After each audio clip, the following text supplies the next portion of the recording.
Here's a trigger warning. It's a little heavy. A lot of heavy topics, so enjoy Crazy Rich by Amber Kusching. One too many chairs. One too many chairs. Get a chair back. Oh, get a chair back.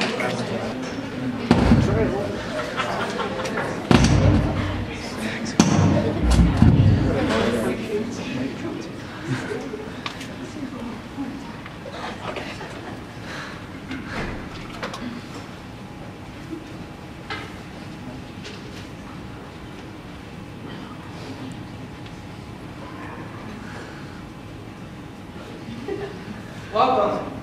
Take a seat. So glad that we were able to make it today. One too many chairs. So tell me, what is it that brings you here? Look, I need more pills. The medications you gave me aren't working. My anxiety hasn't gotten better since our last together, and frankly, I only feel worse. The nausea, dizziness, my sweaty palms. I can't take it. And then I can't sleep at night. I keep having these nightmares about him. His dark form comes into my room and sits at the foot of my bed. I can never see his face. What's happening to me? I'm anxious all the time. I can't leave my apartment. I need something to help me.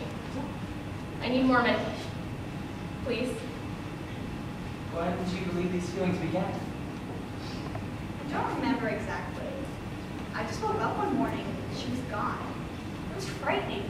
Imagine a 7-year-old waking up one morning to find her mother completely missing. She was supposed to wake me up for school as she always did. She was supposed to braid my hair and tie in the pink ribbons. First I thought it was a dream, you know? Like one of those awful nightmares children have that when they wake up their parents won't be there. But I quickly realized it wasn't a dream. It was something more serious. And what happened next? The next thing I knew, I had a knife in my hand. There was blood on the end. My blood. I remember the gooey red drops that fell from the sharp edge to the wooded floor below me. The sight excited me, and the metallic smell just set me off. I mean, I was suddenly angry. I was enraged with anger. And in one moment, I was completely fine, just cutting up carrots for my wife for our dinner, and the next, I'm grabbing a plate from the cabinet and hurling it across the kitchen. The plate smashed against the wall with an ear-splitting crash. My heart was racing. As soon as the plate shattered, that's when I threw another one directly over at my wife's head. Why did you do that? Because I didn't want to live anymore. Because I was sick and tired. I'm feeling like shit. Could you blame me for trying it? I wanted to be free of this guilt, this pain that had been with me for 20 years.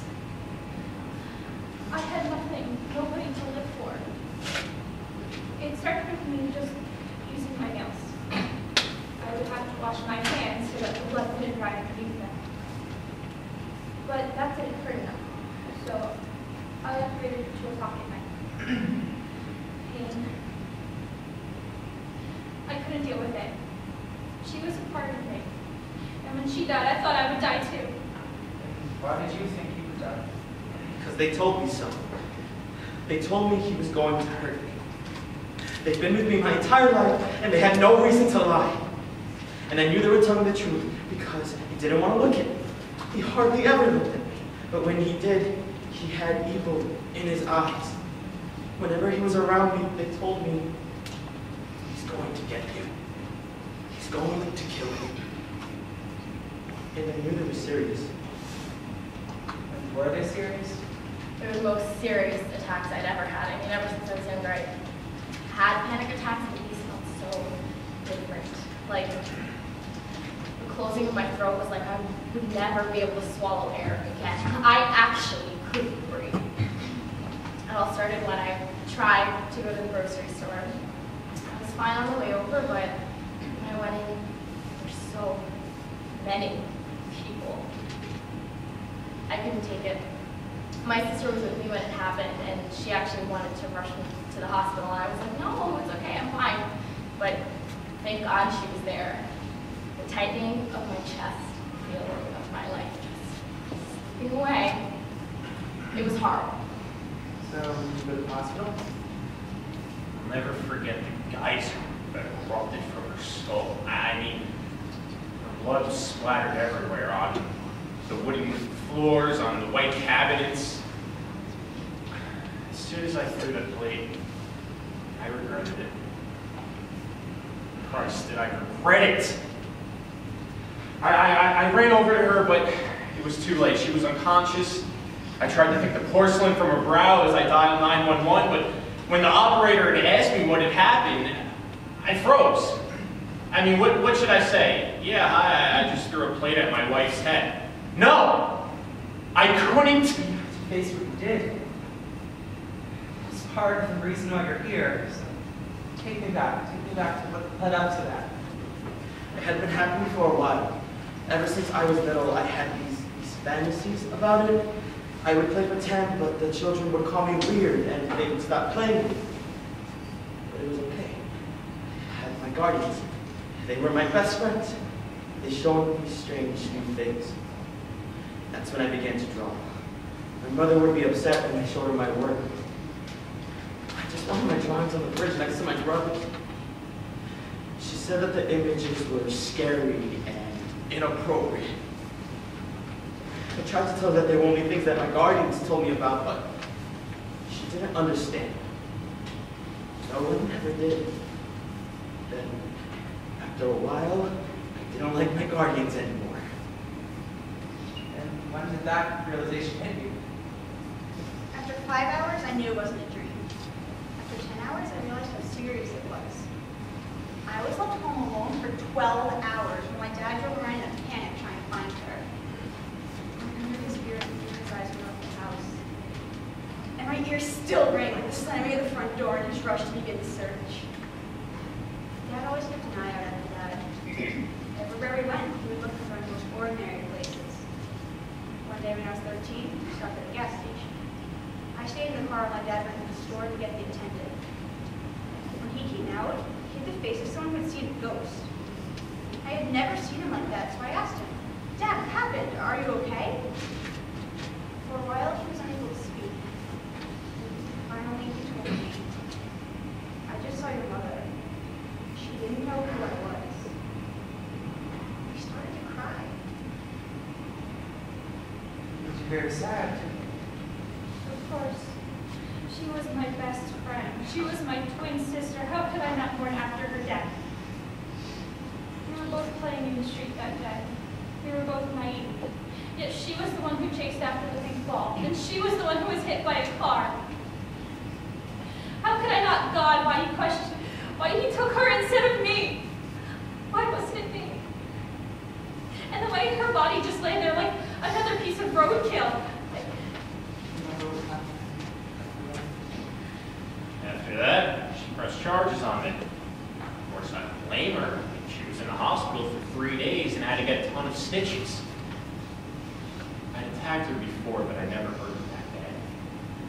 She filed for divorce a month later. I know she still loves me. I still love her. But I know I have a problem, and I know it's not safe for her. I don't understand how my mood changes so quickly. I mean, I'll be perfectly fine, and the next thing I'll find myself punching holes in the wall. I know it's a problem. I know it's safer for her to separate. Well, it's good that you're realizing that you have a problem. Look, I do not have a problem. I'm not addicted. I tried the damn pills and they don't work. I need more pills. Different and better pills. Anything you've got. I can't keep living my life like this. I'm in the hospital every other week. God, I'm tired. I came here so you could help me. So that I can go to the grocery store and walk outside without having these damn panic attacks. So I wouldn't have to see him in my nightmares, feel his hands on me. It's his fault I'm like this, isn't it? It's his fault that I can't be around other people. After I know I started to get more wary of people. I just want to live a normal life. Prescribe me more pills. that your only reason for today's appointment? After my sister died, I don't know, I just lost it. To see your own sister die in front of your eyes, you have no idea what that's like. I saw my own death that day. It was a 7-year-old girl who looked just like me, who acted like me, who was me. It was me sprawled out on the street. And now, that's an image that repeats itself over and over and over and over and over and over and over in my dreams and in my waking hours. I can't get past it. The medication helped me. Please know more about your bills. I was shocked. I couldn't believe we'd found her. I ran to the store and saw the woman you mentioned refilling shelves. She had the same brown hair and brown eyes that I had. I knew it was her. I went up to her, but she looked right past me. I stared into her eyes. Mom? But she gave me a puzzled look. I'm sorry, she said. I don't know what you're talking about. I'm not your mother. Yes, you are, I insisted. You must have been confused with someone else. I'm sorry. And she went to the back. Birth and nursed me. The woman who braided my hair and tied the pink ribbons. The woman who once loved me. She didn't know who I was. It's been very difficult for you. Someone who loves you to turn on you like that. It didn't matter that he was my son. He was going to kill me. They told me so. And even though I didn't like them, I believed them. So it was only a matter of time. I was on edge. Was he going to kill me today, tomorrow, next week? They told me that they would leave me alone if I did it. So that's when I took things into my own hands. What ended up happening? I overdosed because the pills weren't working. I secretly followed and watched her for years. I drank heavily whenever I thought about her. I split my wrist and broke lots of blood. I ended him before he could end me. Just tell me, Doc. Does that make me crazy?